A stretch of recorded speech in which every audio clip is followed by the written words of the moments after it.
Hi everyone. Welcome back to another episode in the series Conversations with Shelley, and particularly so my GLP-1 journey, week 25 update. I know I've been a little late, but as I always say, I try to be consistent, but sometimes lives, and we just have to roll with it. So thank you so much for joining. For those of you who are new here, joining me for the first time, and for those of you who have been here for some weeks now, welcome back, and thank you as always for sticking and staying. So this week I'm going to be giving you my week 25 update as to what my scale victories have been, what my non-scale victories have been, where I'm at in terms of, um, getting closer to goal weight or getting closer to blood glucose levels that are within control or within management. And certainly just to give you some idea as to what my next stage of this journey is. Of course, it's a journey and it is something that will take time for a lot of us who think, this is something that should happen quickly. This has been 6 months since I have been on a GLP-1 for metabolic control, as well as the benefit of having it address the issue of obesity. Now, week 25 for me was a little bit of a, what you call it, one of those reflective moments, because I am now what would be considered as a reasonable goal weight for my height and, of course, my BMI. So it could be considered to be the stage of what, we within this community call stage three, which is getting to that point where we start to consider and think about maintenance, maintaining what we've lost. Now, if you've been watching any of my journey, I have lost a total of 66 pounds. I started at about 215, and as at today, which is the 1st of March 2026, I am approximately 148.8. So 66 pounds give and take a pound or two every now and again, depending on what the scale decides to show. But I have lost a total of maybe 33% of my body weight, which is awesome. Um, and this, as I said, has started from August 18, 2025. So I've been on it approximately the last 6 months. Now, where am I at as of the week 25th? Now, for those of you who know how I normally do these updates, I normally give you an update for the previous week while I'm in a new week. So I would have taken my week 26 shot on hmm, the 27th of February, but I would have done week 25 from the 20th of February 2026 to the 26th of February 2026, and that would have been my week 25. So on the beginning of that week, guys, let me just tell you, it's hot. On week 25, which is the 20th of February to the 22nd of February, I started out at 151.8. Now, I have been doing a lot of fluctuations for some time, and at one point in time, I thought I had reached a stall. However, I now have learned that for you to talk about a stall or a plateau, you have to be very um, deliberate in what that is understood to be, because of course, a plateau or stall is you going through no weight changes or not seeing any evidence on the scale for more than 4 weeks, and that I thought was my experience, but in actuality and in practical terms that was not the case, right? So I started the week at 151.8, and of course the week was pretty if I were to look at all my statistics in terms of weight loss, I ended the week at 149.8. So I started at 151.8 and I ended at 149.8, which is approximately a 2 pound loss for the entire week 25. Now, ending week 25 for me was at 149.8 was absolutely amazing, because I know what I was clearing the 150s. And that was something that I needed to be very thankful for. But in addition to just the weight loss, I'm also registering that my blood glucose level was also still maintained at 5.2, 5.1, and in some instances even lower.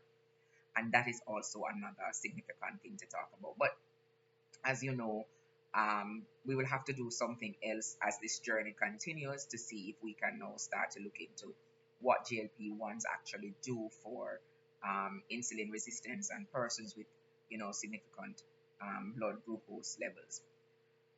And that would be something that will somehow fit into this journey as I go along. But we're sticking to what it is that we are here for, which is the weight loss, right? So for the week of the 25th, my mood was pretty low in terms of, how I felt. For most of the days, I registered very low feeling. Again, I often tell you, these feeling or, how I feel daily or weekly is never for me anything to do with the medication. And I know that a lot of persons talk about it being a side effect of the medication, but especially now that there has been information to show that it really doesn't cause that in and of itself. You have to be mindful of when you are saying, what happens to your mood. No, a lot of the things that I register in terms of my emotional well-being has to do with just life itself and how you're going through your day-to-day and your week-to-week activities, realizing that if I were to register my emotional thermostat, most days I'm averaging out just pretty normal. There's no overly exciting thing that is happening for me to go, okay, I'm extremely happy for the 7 days of the week. So I can tell you on average, I've mellowed out very neutral, not registering an overly happy or overly, excitable time.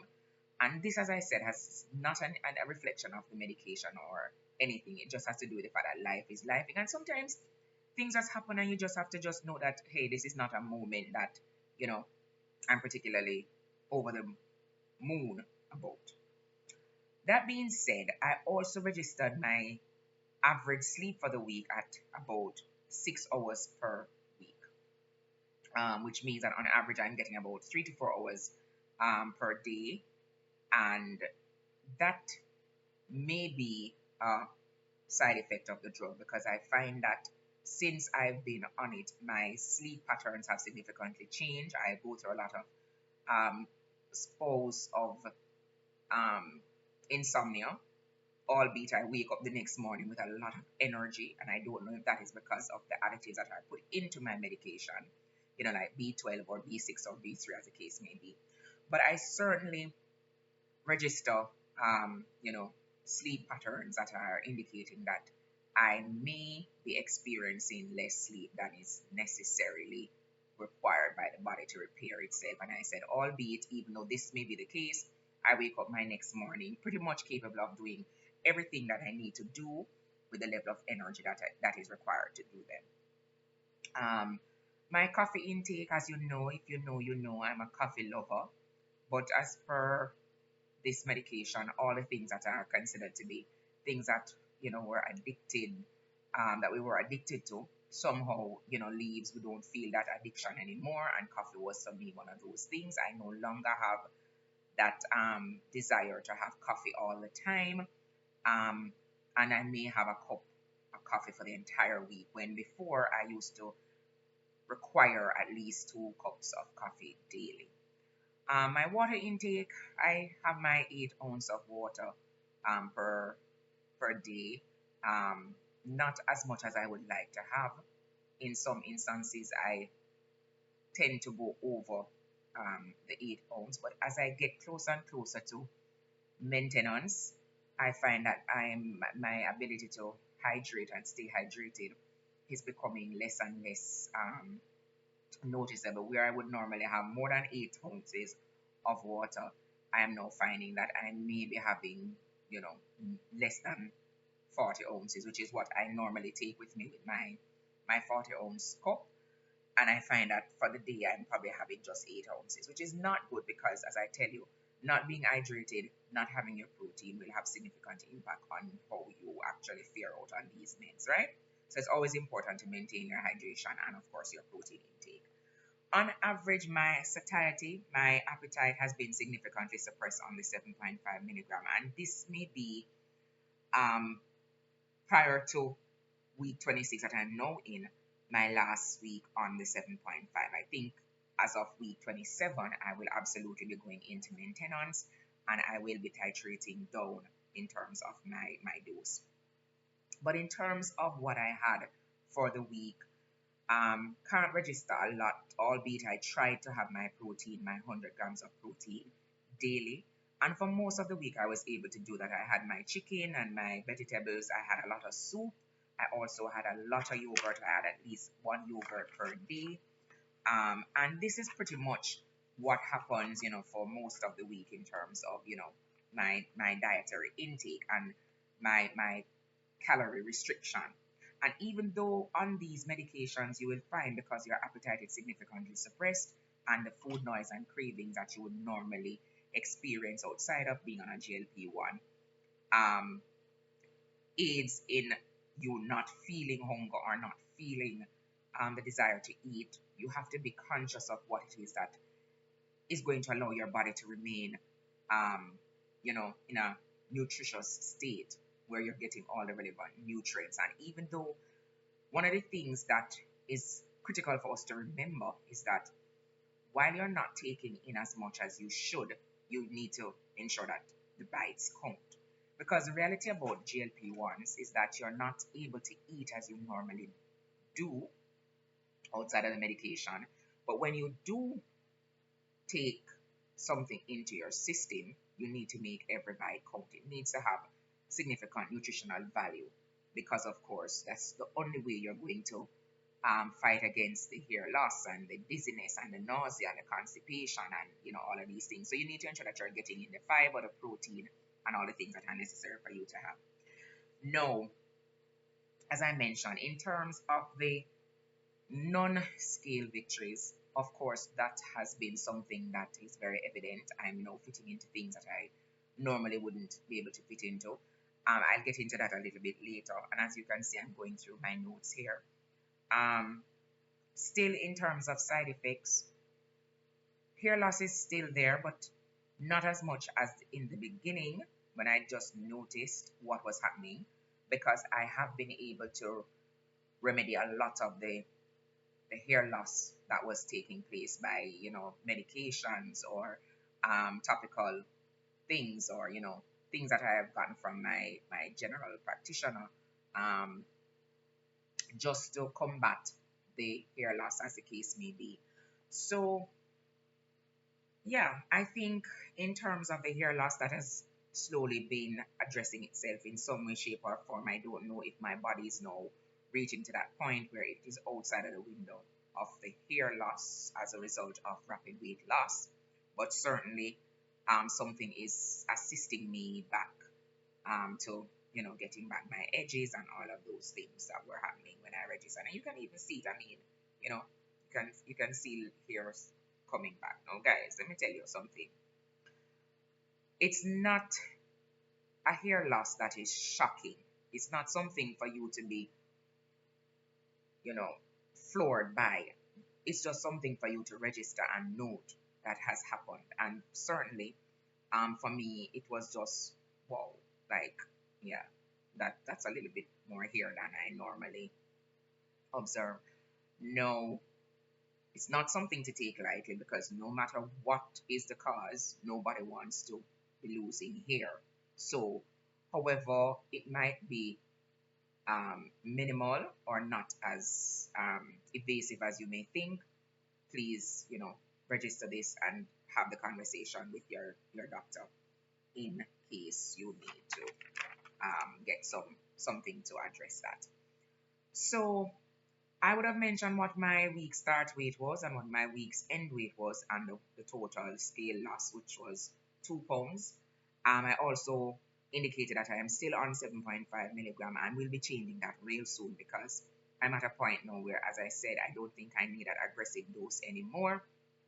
But Dose reduction, no matter how you want to look at it, is not something that you should just tackle on your own, but you should have a conversation with your doctor just to make sure that everything else that the drug is assisting you with is still being assisted at whatever dose you're now deciding to titrate down by. So if you have any other metabolic condition, albeit you don't want to lose any more weight, but you still have those underlying conditions that you need to address, you just don't want to just titrate down for the purpose of not losing weight without having those other things not be affected. So that's very important. What are some of the non-scale victories that have been observed in week 25? So of course I mentioned that um, I am now able to see collarbones.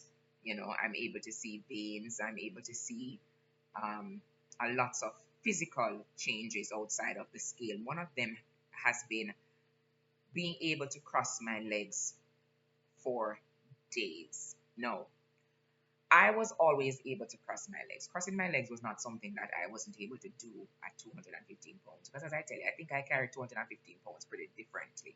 And you wouldn't have known that that's how much I weigh. Because I think my body composition was so um, compact that I really didn't look like I was walking around in 215 pounds. However, I could cross my legs. I just could not cross my legs for more than maybe half an hour.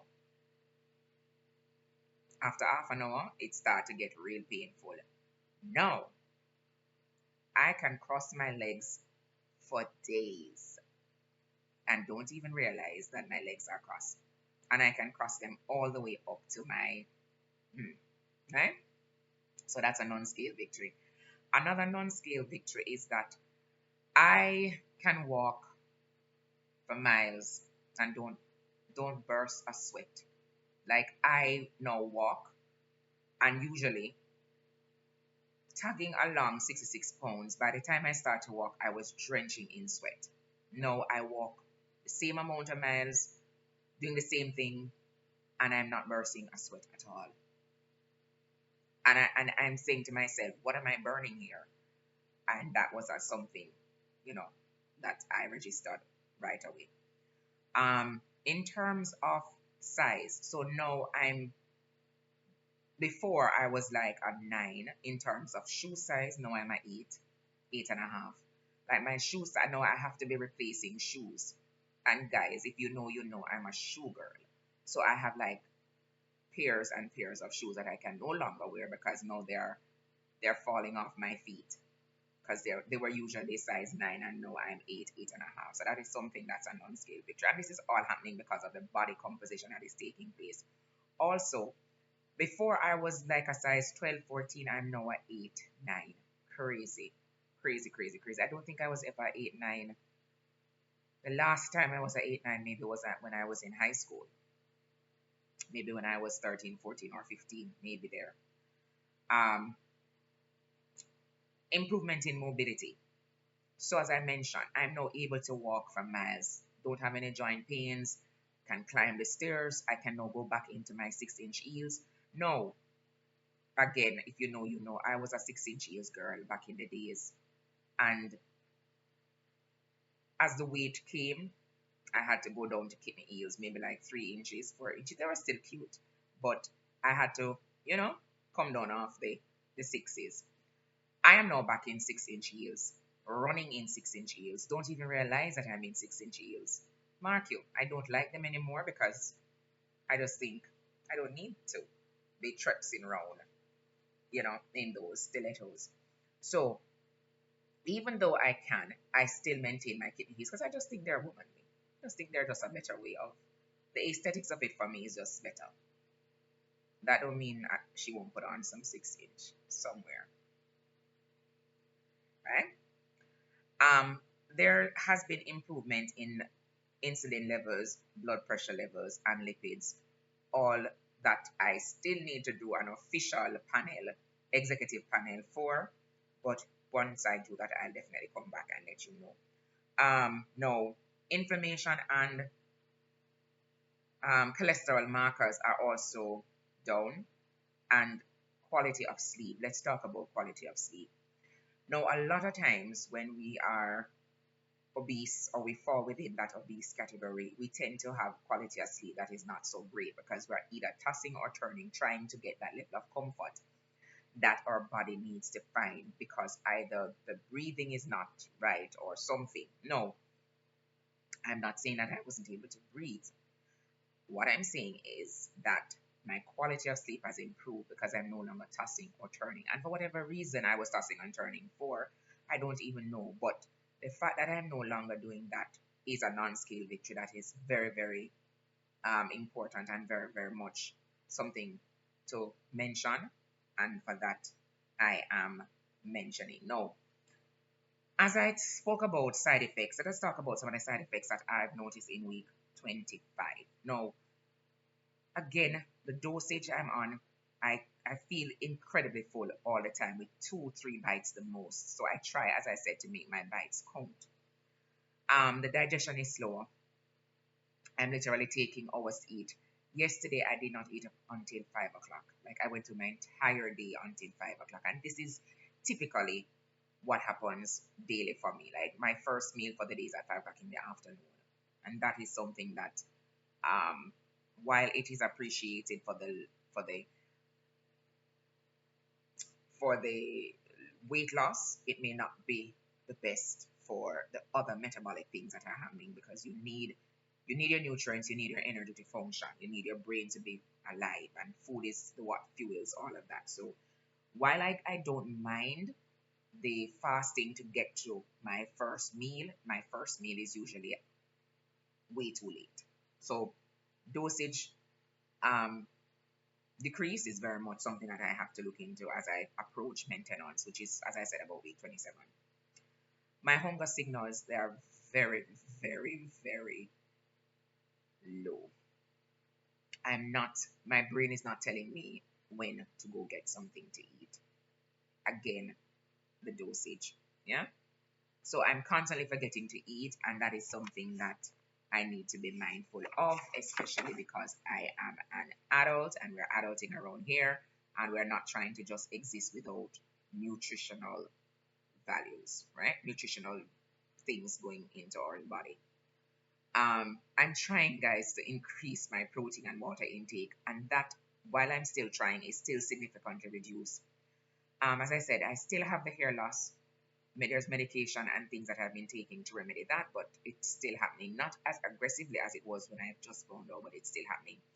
Again, I want to register the freezing, how cold I get, because of course my thermal or visceral fat has been significantly reduced or depleted. I no longer have that to hold on to keep me warm. So I will be in a space that everybody else is burning up and I am freezing. Like, my body is just finding out that it no longer has that insulation to keep me warm. Do I mind it? Nah. But I just have to find a way to ensure that whenever I'm in that state, I can control it by, dressing more warmer, or taking something to warm me up. That's just my fix. I also wanted to look at something that I discussed on my last update, where I spoke about things things that I knew before coming on a GLP-1, but wish I had done, right? And let me tell you, I wish I knew it, but I wish I'd prioritized protein and hydration and strength training. Because when you lose a lot of weight, you need to be hydrated to help filling those loose skin that is going to happen naturally because of the weight loss. And protein helps in that regard. Hydration helps in that regard. And strength training helps in that regard. Now, I used to wear leg, what do you call those things now? Like a weight, a leg weight and an arm weight. Should I have done it more often than I did? Absolutely. I did it less than was required. No, I won't say that I have a lot of loose skin because, as you can see, I don't have a lot of loose skin. See, I don't. Even with a 66-pound weight loss. Yeah. But what happens is I can still see the benefit of having done that, because I have seen in other instances where some persons were not as lucky as I may have been to not have that loose skin hanging. I literally have no loose skin, guys. But I can say that it would have helped just to maintain that strength training so that I could have had, you know, muscle. That's what I'm gonna say. I don't know how else to explain that, right? Um, Another thing that I wish I did, although I knew it, was I wish I had taken a lot of before pictures because now I am seeing the after and I don't know what to compare it to. And this may be a mental thing that a lot of us that were obese or somewhere along the obesity line may not have done. We were afraid of, you know, taking pictures or um, leaving ourselves in such a position where somebody captures us and can have it into perpetuity. I was not necessarily a fan of that. If it happens, it happens.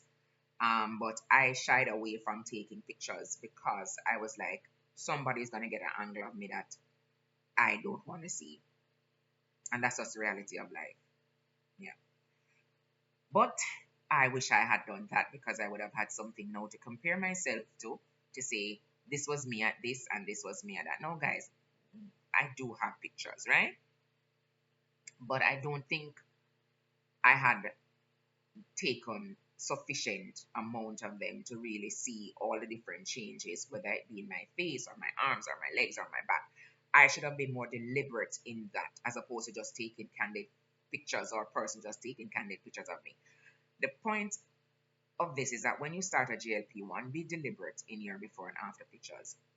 Take the pictures not just for candid purposes, like somebody just take a candid picture of you at Disney or a candid picture of you at the movies or whatever.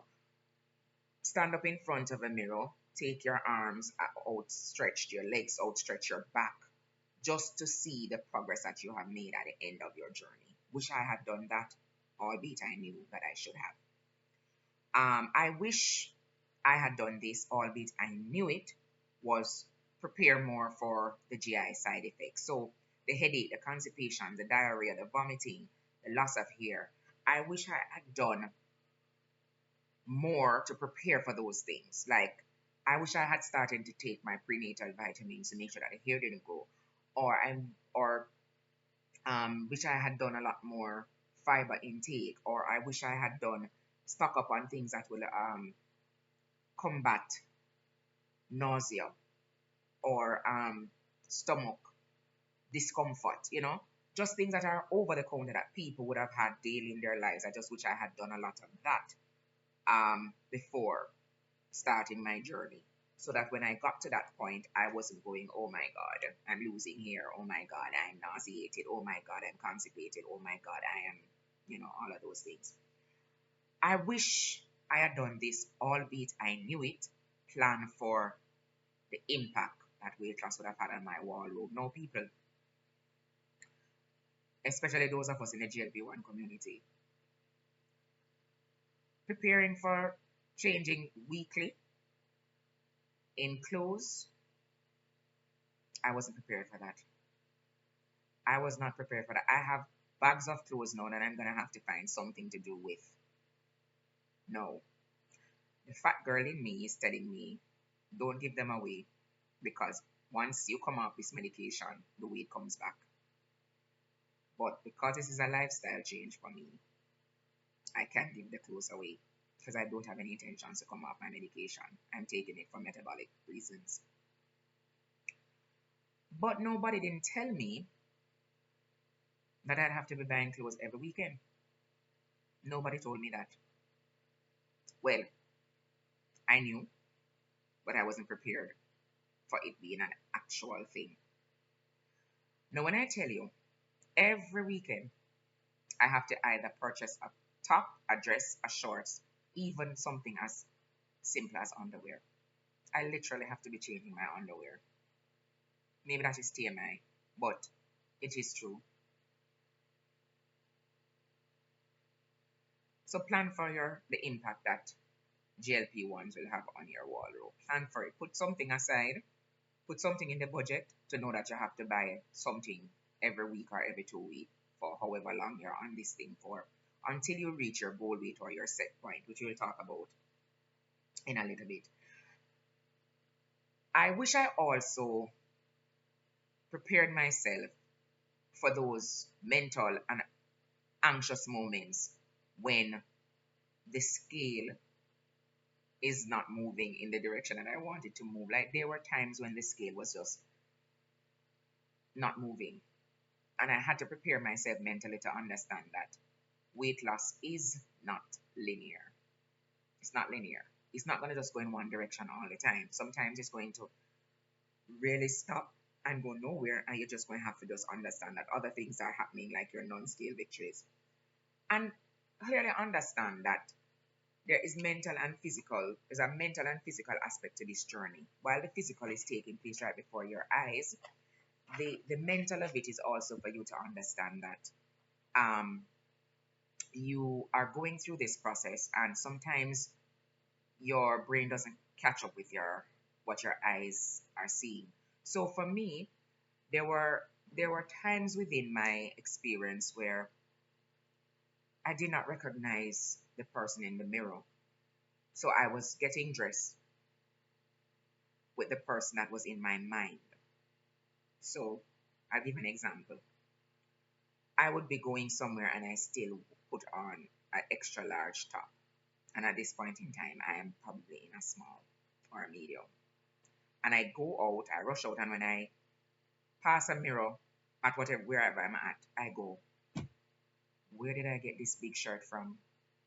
So there were days when mentally I had to allow my mind to catch up with what my eyes were seeing. And that was for me a challenge. It was a mental challenge for me.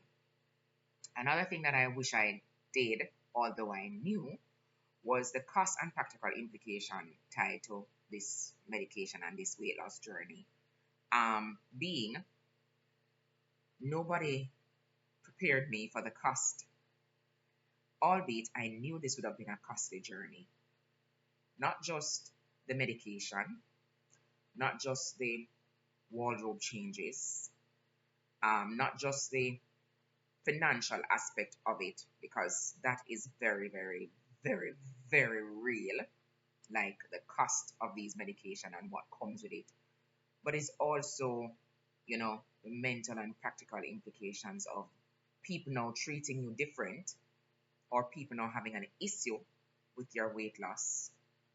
There are persons who, for once in their lives, they're seeing you on their level and it's making them uncomfortable. And they start to tell you, you're losing too much weight, you're too skinny, or whatever. And it is no longer something that makes them comfortable, because you're no longer the fat friend or the fat spouse, or whatever the dynamics is. That is something that I had to mentally deal with. Like I have had friends that were considered to be the size I'm at now, when I was the size I was at then, who now are telling me, you're too skinny, you need to stop, you need to stop. And there is no rhyme or reason to them telling me this. It's just that for once, I am now that friend that is now in the same space, the same place that they are in, and it makes them uncomfortable. And it's a human thing. I won't hold them at ransom for it. It's human. It's not necessarily the best trait or quality to have, but it is human, and I understand it. Um, but it is something that I had to mentally, wrap my mind around. Like, you're okay with me being a size 12. I never, it wasn't an issue then, but I'm a size 6 and an 8, and wow, you know. So you have to be cognizant of, the cost of that, losing friends or losing your your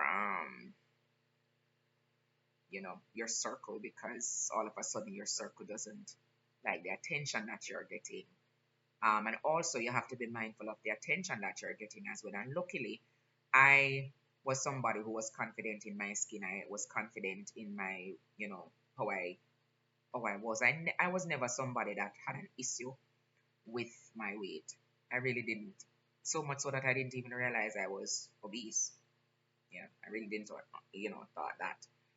Um, but of course, as you get older, as I got older, I realized that there are things that I had to change about my lifestyle in order to have longevity. And what came with that was this weight loss. And it didn't change how I saw myself. It didn't change my confidence level. It didn't change anything about me. I still don't like to go in front of a camera. I still don't like to take pictures. I still don't like to do none of those things.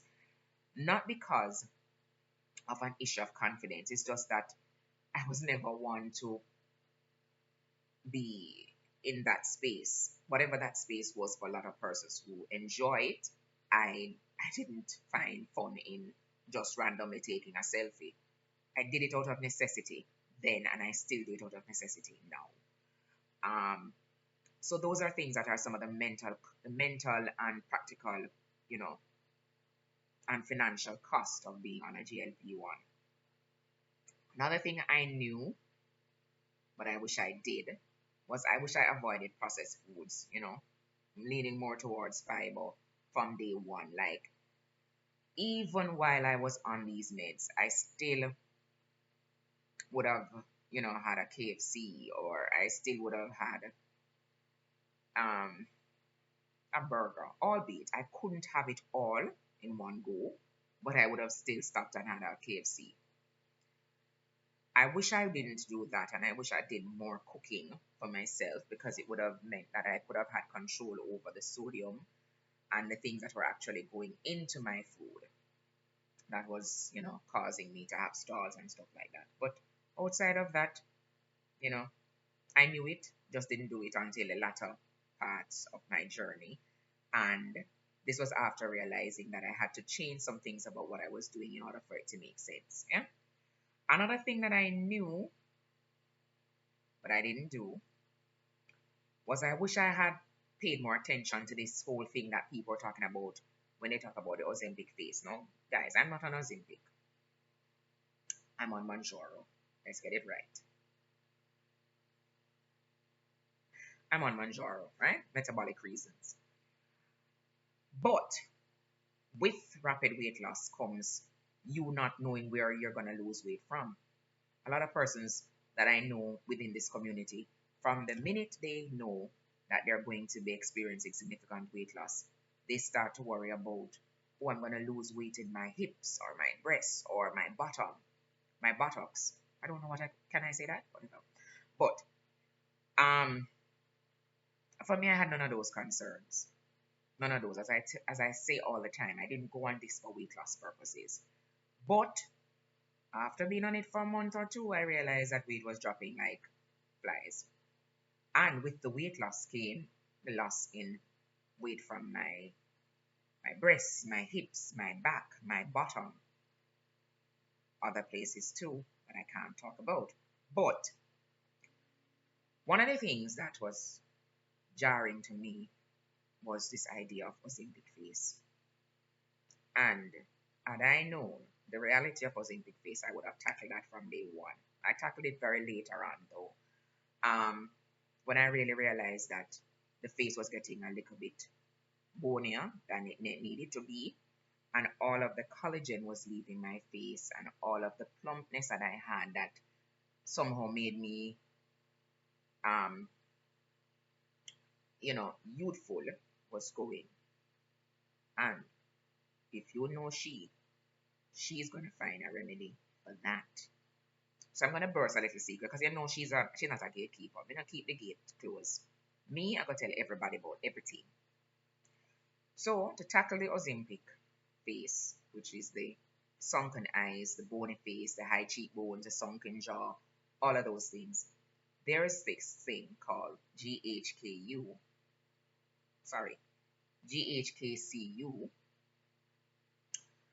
which is a copper peptide, which all of the who's, and all of the something them, all of the big name brand people them are it. They've been using. Guys, get into it. This is not a GHKCU plug, but get into it. I have been using that, and let me tell you something. 20 years come back in my life. face wise. 20 years come back in my life. Mark you. Mark you. I'm not sure if I just me believe that or what. But me feel like me get back 20 years. GHKCU. Read up on it. And the final thing that I wish I focused on, but I knew, was that weight loss come from anywhere when you're on these GLP-1s. No, nobody didn't tell me that I was going to lose weight from everywhere. Guys, I lose weight from everywhere. I can't even tell you.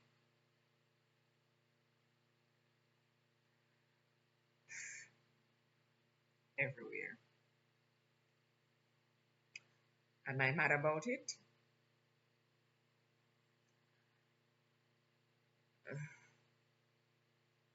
I don't know what to say. Somebody's mad. But you lose weight from everywhere. Guys, you have no control over where the weight loss comes from. That's the reality of it. But you can tackle it because you can actually, you know, do things to ensure that you maintain weight wherever you want to maintain it. But I lost weight from everywhere. All right, so I'm watching the time. This is gonna be a long one, guys. But hey, now as I mentioned, as at the 3rd of March 2026, which is today, I am in week 26, which is my final week, hopefully, of my weight loss journey. Weight loss slash metabolic journey, week 26. Because the intention is that by week 27, I'll be going into phase 3, which is my maintenance phase. So I want to talk about my maintenance phase, which is another week from now, and transition into maintenance. And I'll talk a little bit more about that when I give you my week 26 update. But just to give you an idea as to what I'm thinking. Now, when you're at the weight loss phase that has to do with maintaining what you have lost, it is you thinking about, stabilizing the weight that you're at and not going through that continuous weight loss that you're experiencing week on week. So getting to that point where continuous weight loss is no longer happening, but you're just maintaining where you're at.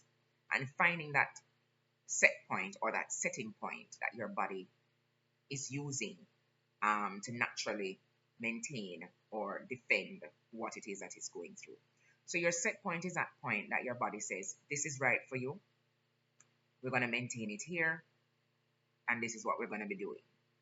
And that is what I am planning to do for week 27. Now, for a lot of us on these medication, for whatever you're on it for, whether you're on it for obesity or you're on it for metabolic reasons, whether you're on Zepbound or Mounjaro as Tirzepatide, whichever one, or compound Tirzepatide, whichever one. 3 months in, and again, this is unique to everybody. As I said, I'm not a medical doctor. This is just my experience, my desire, my hopes, my wishes, my dreams on these medication. Depending on where you started.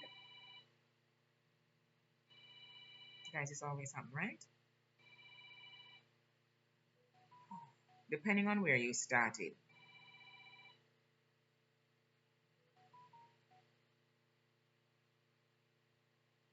One moment.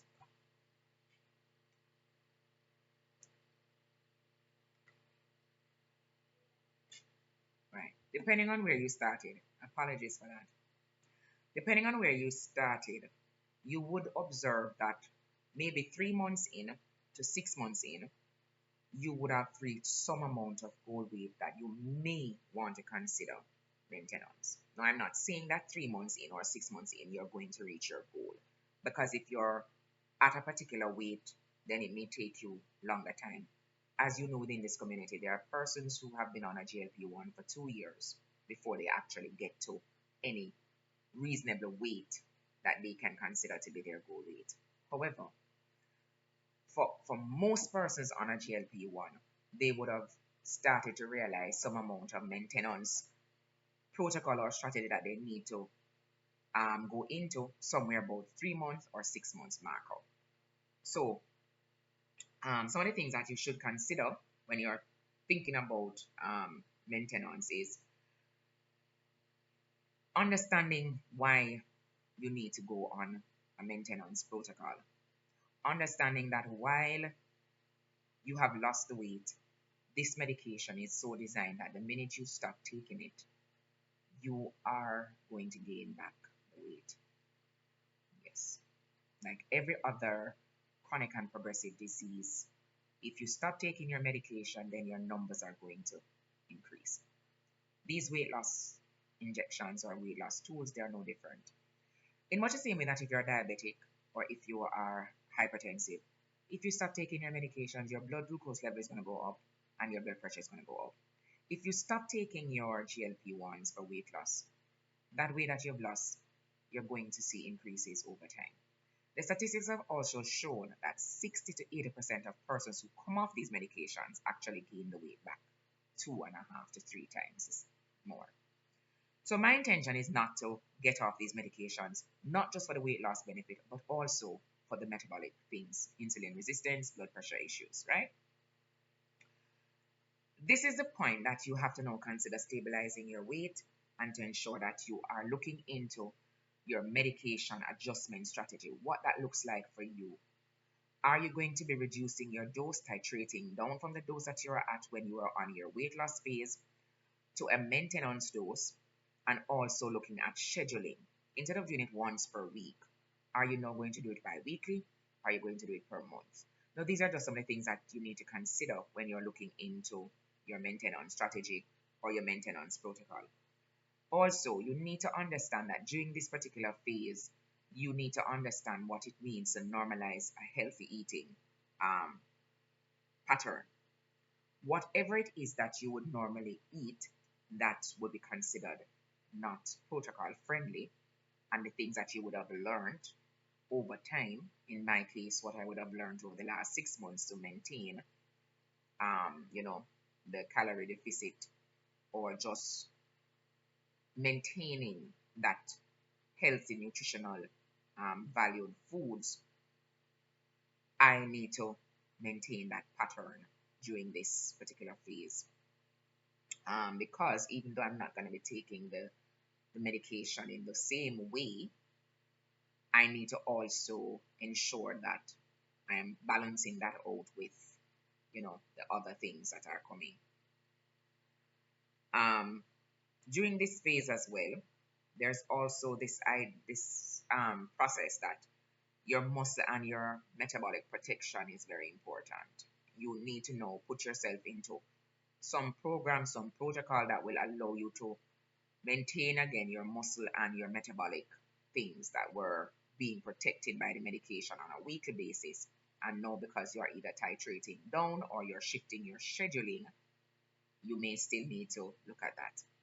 Now, you also during this phase need to have a mental relationship with food. You need to reignite or reintroduce yourself to foods and do it in a way that you're maintaining a healthy relationship with the foods that you're now eating. So we're not going to talk about just eating the things that are going to be problematic for you, but you need to ensure that you are taking in the right amount of food during this maintenance phase, because of course you will no longer have the benefit of the dose or the schedule to support you along the way.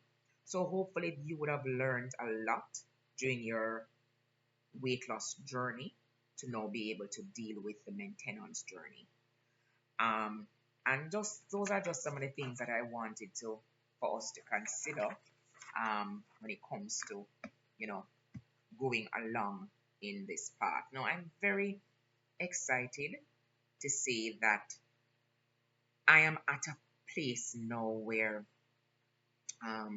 I don't have to, as I said, aggressively maintain a 7.5, because the 7.5 was really, in a lot of instances, it was aggressive for weight loss. Certainly was aggressive for weight loss because I was literally losing weight 2 pounds per week. And that in of itself was something that, caused other issues if the nutritional values are not being put in. And when you are at that dose, your hunger is so suppressed that, as I said, two bites and your belly is full. I don't know how persons that have restaurants and stuff like that, how they are faring out with so many persons now being on a GLP-1. It is being said that now every 6 out of 10 persons are on a GLP-1. How are restaurants even managing, this now that persons aren't even, considering as part of their day-to-day activity going to restaurants or dining out. That's not something that was something that was certainly taken from my everyday life. Like, I just didn't find going out and having food a part of my recreational activities anymore, because I knew that when I went, chances are I would just have a little parcel of something and I would have to wrap it up and go. Yeah. So that is my week 26 update. Hopefully it was helpful for you. Um, as per usual, if there's any questions that you need to ask, you can ask me in the comments, or you can hit me up direct. And as always, feel free to like, share, and comment. Help this little train to continue choo-chooing up the hill, and certainly to keep you informed within this space and within this community. And until I see you next week, take care.